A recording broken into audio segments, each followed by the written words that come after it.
Welcome to the Hillsdale College Online Courses Podcast. I am Jeremiah Regan. And I'm Juan. We are back with Totalitarian Novels, Lecture 7, That Hideous Strength, Faith. So here we have Dr. Arnn providing a plot summary and analysis of our fourth totalitarian novel, That Hideous Strength by C.S. Lewis. This book's very interesting. We'll describe the setting briefly in contrast to the other books. 1984 takes place in the near future. Brave New World takes place in the distant future. Darkness at Noon takes place in current day in a real regime. And That Hideous Strength takes place in the very near future as a totalitarian regime is trying to get started. So it's the only one in which the regime has not become totalitarian. You're seeing its genesis and ultimately, and if you listen to the episode, sorry, this won't be a spoiler by the end of it, but it fails. So it makes it the only totalitarian novel with a truly happy ending. And it's a book by C.S. Lewis, which is interesting because, for all of those C.S. Lewis fans out there, you've heard of Narnia, you've heard of Abolition of Man, you've probably read Mere Christianity. Right, Mere Christianity, Till We Have Faces, all of the most famous C.S. Lewis books. But I feel like the Space Trilogy is one that is less well known, but everybody that has read it typically likes it more than any of the other C.S. Lewis books. It's one of my favorite series. It's some of my favorite works of Lewis.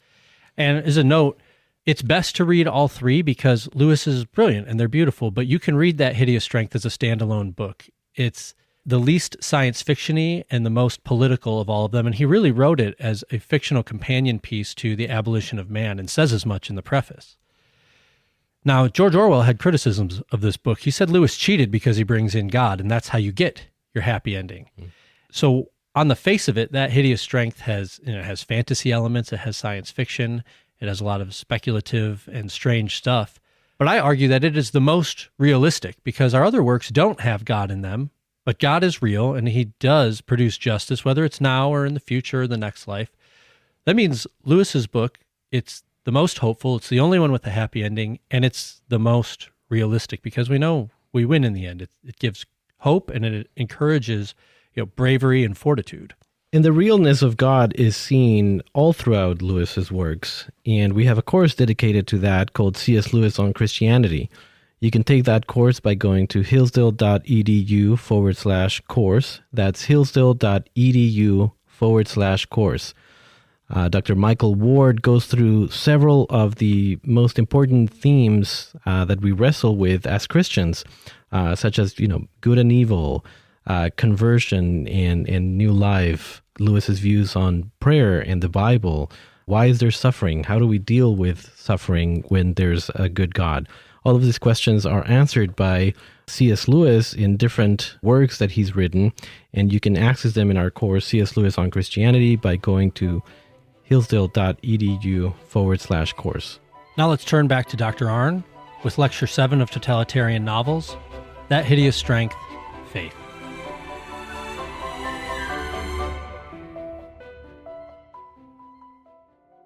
In this course on totalitarian novels, we're going to take up C.S. Lewis. He's a different sort of fella than the others. He's much the most learned among the people here. And the novel we're going to read, That Hideous Strength, is cosmic in its reach. It means that there's more to deal with, and there's an argument about whether it's even right to deal with that or not. First, let me explain that this novel is connected directly to three other books. It's the third in a space trilogy of C.S. Lewis. In the first one, the hero, a man named Ransom, goes to Mars, and in the second one, he goes to Venus, and in the third one, he stays here on Earth.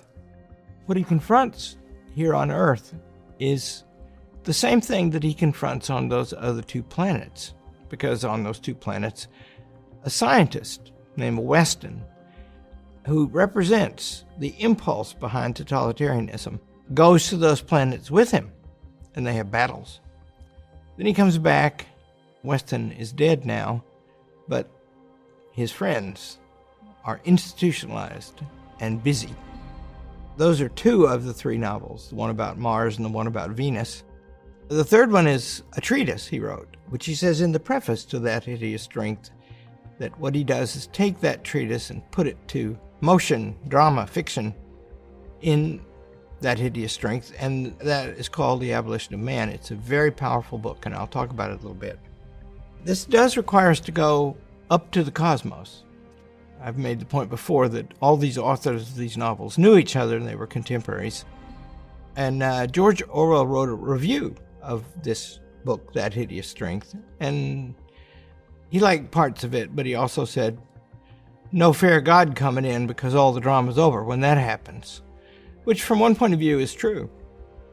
If you think that God is going to make all things right in the end, then you think they're all going to come right in the end.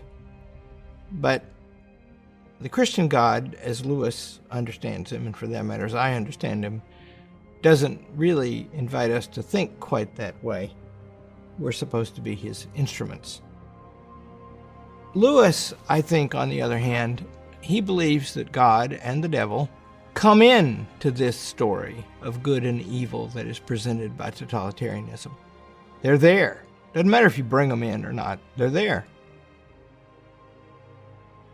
In order to simplify, I've thought of the idea of beginning spatially. Think of 3 places on Earth. These are the 3 places where this novel takes place, chiefly. In the middle place, it's the place that's contended for by the other 2 places. There's a well, there's a little walled garden around the well. Around the little walled garden is a little college, and around the little college is a little town. The town's called Edgestowe, and the college is called Bracton, and the well is called Merlin's Well. I'll have to explain why Merlin, just to say the magician, I guess he was, who was a counselor to King Arthur, is in this novel in a big way. There's a reason why he has to be. That's the first place. And then there are 2 groups fighting for that well. Going to take it away from the college and use it for opposite devices. One of them is a place called the NICE, the National Institute for Coordinated Experiments. Isn't that a great name? Did you ever go around Washington, D.C.? If you look at a really beautiful building, it means that what happens in it is constitutional. And if you look at a really ugly building, those are the modern buildings, and it means that probably what's going on in there is unconstitutional. The NICE has laboratories, scientists, social scientists, and they're busy arranging the world. Also, they have a police force, and they have judges, except they don't really use the judges. They just make up their mind what they want to do with people. They have a prison. They do lots of experiments on animals. And they sort of live beyond the law. They have all the money they want. They can override the local police. And so that's if you just think about the administrative agencies in America, they're supposed to be, to a considerable extent, are limited by the subject matters they deal with. But they do have their own courts and their own law enforcement and their own, many of them, SWAT teams. And so they're making the laws. Most laws in America are made by those agencies now. And they're enforcing the laws, and they're judging cases that arise under the laws. That's what the NICE does.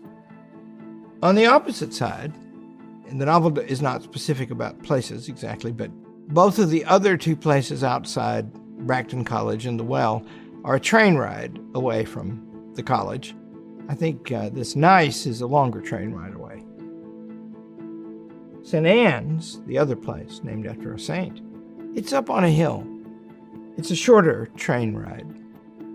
The people who live there are gathered under this man, Ransom, who's been taken to Mars and then to Venus and fought against a representative of the devil. That's what Weston was. He's a scientist who perfected space travel so they could go. He's got a little group there, and they are doing what they're told by angels, I guess you'd call them. But there we have to stop a minute, and we have to talk about the cosmos. I want to emphasize, by the way, that the NICE, that's just like the ministry of truth or the ministry of love in 1984. And those people who run those, they have really great names. One of them's called Wither. One of them's called Frost. And Frost is described as being very Arctic, and Wither is vague. But both of them are like O'Brien, very much. And they can do terrible cruelties. And they do. Now I got to talk about the planets. C.S. Lewis draws a world for us. And I said before, C.S. Lewis is a very learned man. And he knows Renaissance literature the best. He knows a lot about the classics, too. And he writes a lovely thing called The Discarded Image, which is taking out of his Oxford History of 16th Century English Literature. And he describes the universe as it appeared to the medievals and the ancients, too, but especially the medievals and the Renaissance. What Lewis says is they didn't think the world was flat. And they also didn't think that we were at the center of the universe. We were at the bottom of it, looking up at a great and mighty structure. And this is sort of like the end of Aristotle's Metaphysics, which is a wonderful book, where he describes God. And he describes this universe of which we're at the bottom. And when we look up, we see the planets. They're the prime movers, much more important even than they. And they're eternal beings. And they go around and they're in motion, but the motions are fixed. Above them is the unmoved mover, God. The prime movers move in relation to God, and we are heavily influenced by the planets.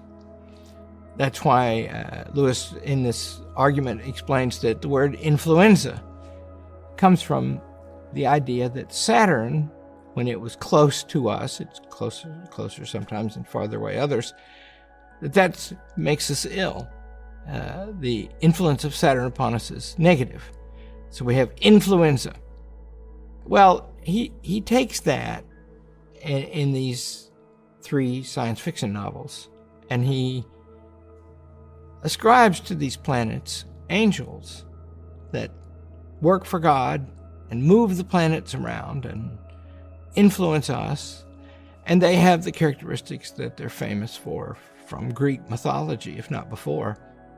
Ares or Mars is war, and Venus is love, and Mercury is language. Mercury is a messenger god.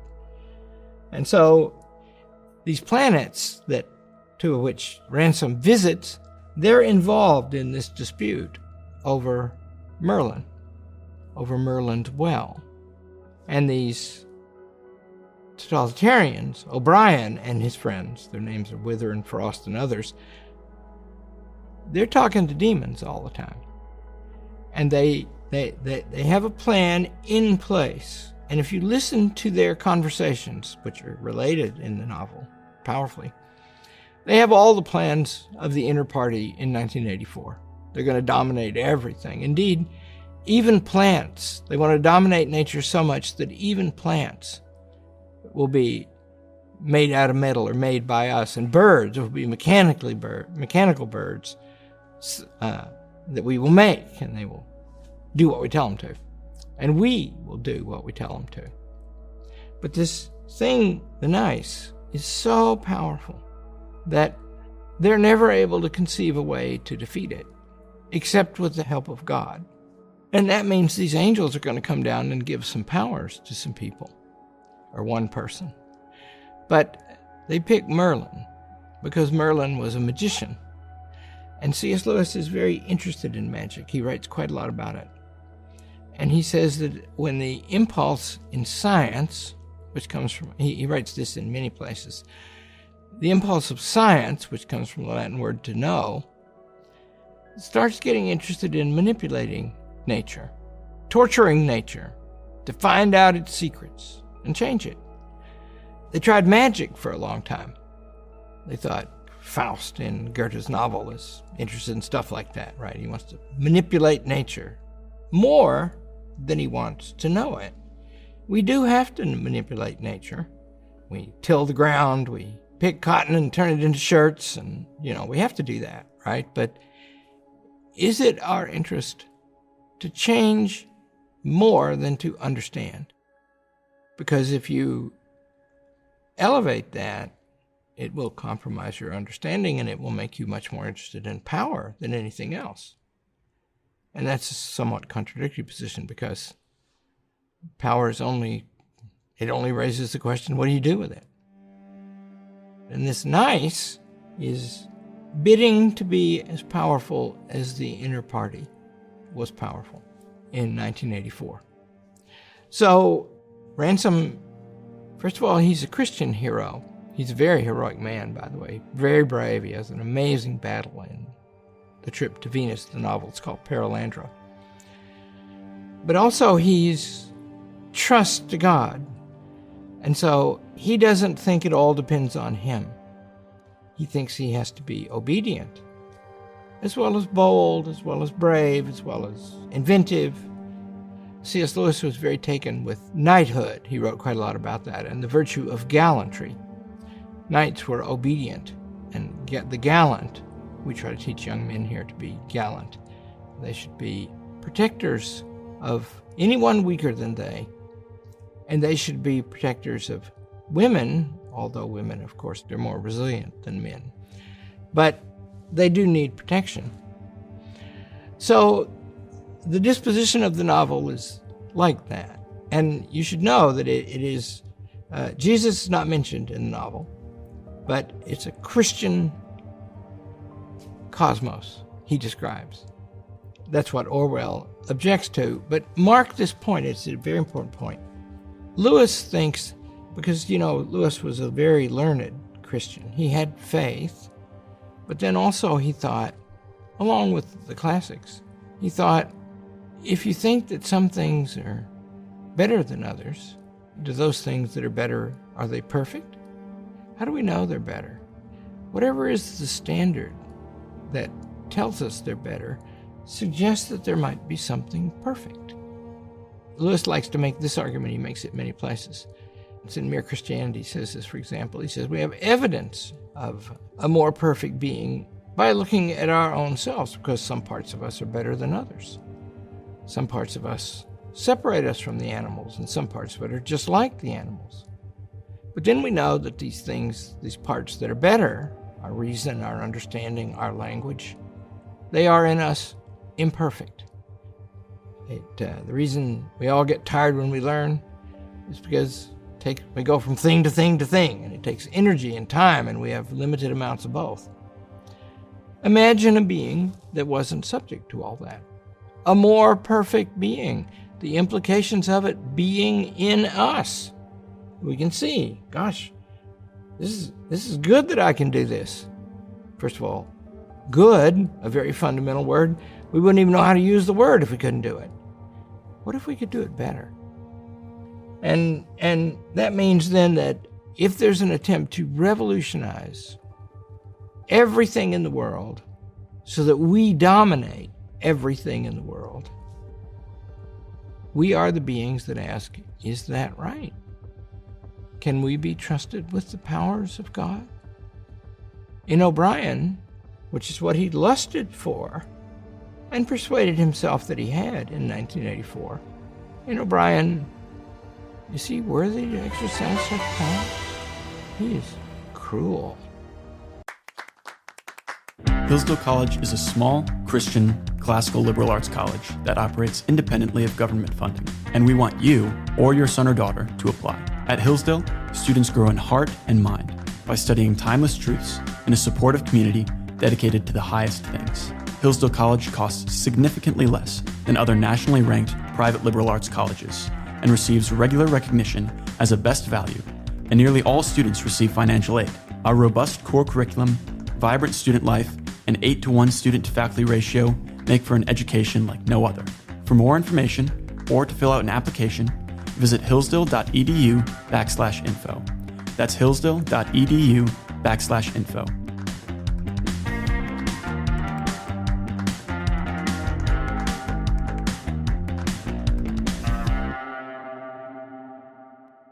Is cruelty good? Only good for the one who gets to be God. And so Lewis's argument is, You're making assertions about God when you try to replace him. But you're not God. Would the real God be concerned about that? Lewis believes in a God and argues for a God that would. In the action of the novel, there are some very powerful characters. You know Addie by now, one of the students in the class, and you know that she's very contrary. And she doesn't like this novel because she doesn't think it gives a sufficient account of marriage. Addie is also impulsive. We'll see how she does when we all get together and talk. I'm picking a fight with her, which I can tell you from experience is not difficult to do. And she thinks that the marriage accounts in here are not right. I think they are right. The main one that's explored, that's between a man named Mark and his wife named Jane. They have to learn how to be married. And marriage is a giving to each other. It's not a taking. I've discovered in my own life that I have the best wife anybody ever had. And she's a giver. And I try to be. And we get on. So that's marriage. And there is, in the novel, I submit, and Addie disagrees with me, the Studicks, their last names are Studick, they figure out how to do that. And they're not happy until they do. And they're important in the novel because Mark is a social scientist. And he falls in with these people at the Nice. And they almost kill him. But for a time, he joins in their effort to reduce everything to their power. And he's quite taken with it for a while. And then he has a reaction. The reaction comes because they're doing experiments on him to desensitize him from all sense of the good. And they have various artful ways they try to do that. The one that he rebels against is there's a Baroque cross lying on the floor with Jesus on it. Baroque, I mean ornate, gruesome. And he's asked to insult it in various ways. And he's not a Christian. Implication is toward the end that he becomes so. But he rebels against that. That is the moment of his rebellion. And why, he says, look at that guy. He's suffering. And I'm asked to abuse him. This is what these people do. That means in the novel, there's a comparison you can make readily not only with O'Brien in 1984, but with the torturers of Jesus. Something in the human capacity lets us do that. Something else in the human capacity makes us rebel against it too. Therein lies the test. I'm going to make the argument from abolish to man because it's implicit running right through this, and I think I can make it simply. I'll try. It opens with this. It's a treatise. It's very tight. It's very powerful. It's in 3 chapters, not that long. Some people see a waterfall, and somebody says the waterfall is sublime, and somebody else says it's pretty. Coleridge is supposed to have been at the waterfall. Coleridge is a poet. Coleridge approves of the term sublime and disapproves of the term pretty. Oh, that's pretty. You know, I mean, have you ever stood near a big waterfall? Because they're mighty and there's wonderful motion in them. Then Lewis quotes from an English book, a textbook for boys, or for a boys' school. That's where it's being used. And it says that both pretty and sublime are not descriptions of the waterfall. They're only descriptions of our own feelings. So in other words, our own feelings. If you just extend that argument a little bit, the waterfall doesn't exist, need not exist for sure, because it's just our feelings about it, right? And that means they would both be right. One of my favorite arguments around here is that freshmen especially, we have to take this out of them. If you ask them what something is, they start telling you their opinions about it. Well, to me, it means, I had this happen in the dining hall just the other day, and all the upper class students who were sitting at the table, as soon as you said to me, they all said, don't say that, because they've learned, And I said, well, I didn't ask anything about you. I wondered what that thing is. What is it? What's the truth of the matter? What does it mean? And he soon got the point that if psychology is something to him and something else to me, then it isn't anything. Whereas if it is something, wouldn't it be interesting to know what it is? Arouses the curiosity in the student. We do that here all the time. In other words, your opinions are not sovereign. What is the thing? Go look at the thing. Aristotle says, the source of knowledge of a thing is in the thing. The source of the mightiness and the beauty and the sublimity and the prettiness in the waterfall is in the waterfall. And the rest of the book, Lewis draws out, what does it do to us if we go down that line and just start thinking that way all the time? And the title of the book is The Abolition of Man, and it abolishes us. But to see why that is, and it's clear, you just have to know what we are, right? Because what we are is dogs that talk and reason. And that means we need things like the dogs, and we got to get them, or we get hungry, or have to sleep. But also this rational sense that we have. It lets us know that there's this rich world outside of us, and it sits in judgment on us all the time. And so we're always asking the question, was that good? Was the description of the waterfall proper, ordinate? Lewis likes that word. Was it ordinate to the waterfall to call it sublime? Or was it ordinate to the waterfall to call it pretty? And he says, Coleridge is right. It's sublime. And that's not what we think it is. Look at it. That thing, right? And if we stop doing that, then the only thing that's left in us is our will. Just what we assert, what we say. O'Brien, I have to be torturing you to make sure that you are obeying me and not doing something that you want. See, that's the argument. And O'Brien thinks God's like that, which is, false. I mean, there are people who think that way today. And there always have been. There's always been tyrants. Today, there's totalitarians. But it doesn't work, right? Because if you look at the classical account of God, God is a person who's so elevated that he doesn't even think about anything below him. He wouldn't take any pleasure from torturing some little thing like us. And if you look at the Christian God, he's related to that God. The account of him is that he abounds with love, and it pours over into us.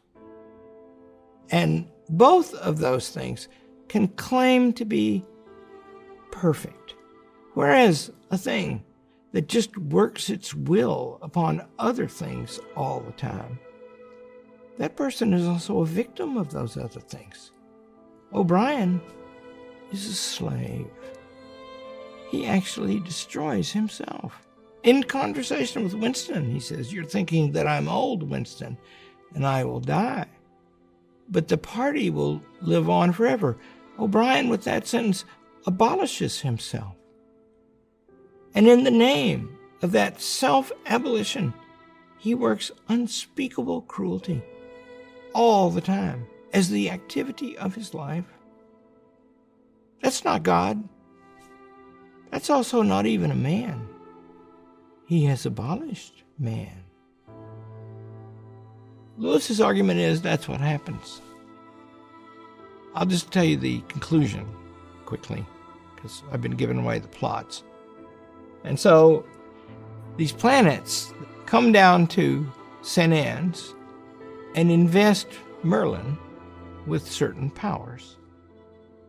The argument is that they can do it to Merlin because Merlin has been sort of kept in storage for centuries, millennia, and because he had dabbled in magic, which was that early effort to conquer nature, he was soiled a bit, but also he was a believer. And so it would be right for God. One of Lewis's best arguments, in my opinion, is that, God can't violate the law of contradiction. God can't both be and not be. Nothing can. And so God, being benevolent, wouldn't ruin somebody by giving him all these powers. So he brings in Merlin, who's just right, because he's a Christian, but he's been messing around in ways that he shouldn't have been a long time ago. And they invest him in all these powers, and he goes out there to the nice. And I won't tell you what the scene is like, but it's hilarious. It's thrilling, great, triumphant.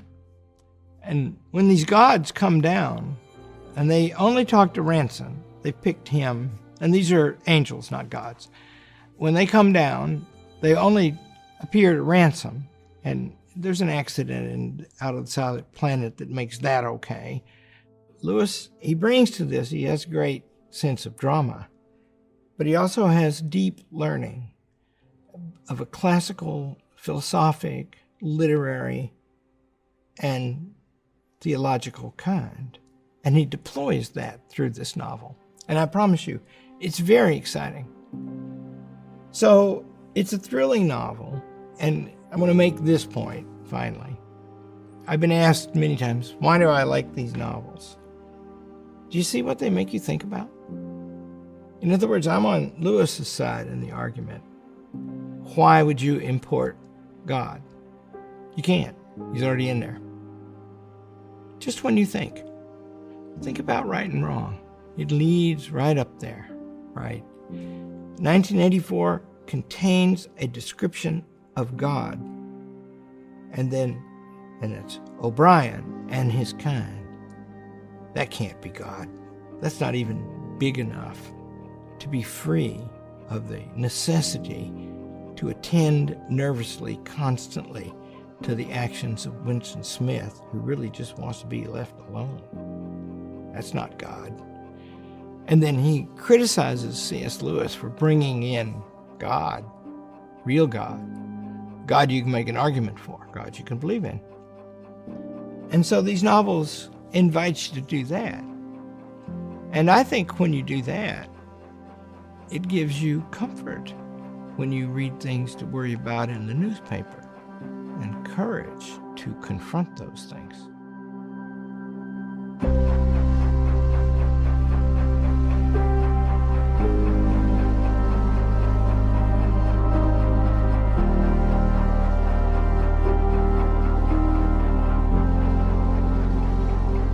Thank you for listening to this episode of the Hillsdale College Online Courses Podcast. If you want to continue learning, please visit hillsdale.edu/course. There, you will find over 40 free online courses including Ancient Christianity, the Genesis story, classic children's literature, and many more. The courses include additional readings, study guides, fully produced videos, and you can chat with your fellow students on a dedicated forum. Upon completing a course, you will also get a certificate. All our courses are free because we believe that what you'll learn will enrich your life and that a virtuous citizen is the best defense for liberty. So pursue the education necessary for freedom and happiness at hillsdale.edu/course today. That's hillsdale.edu/course. Thanks for listening.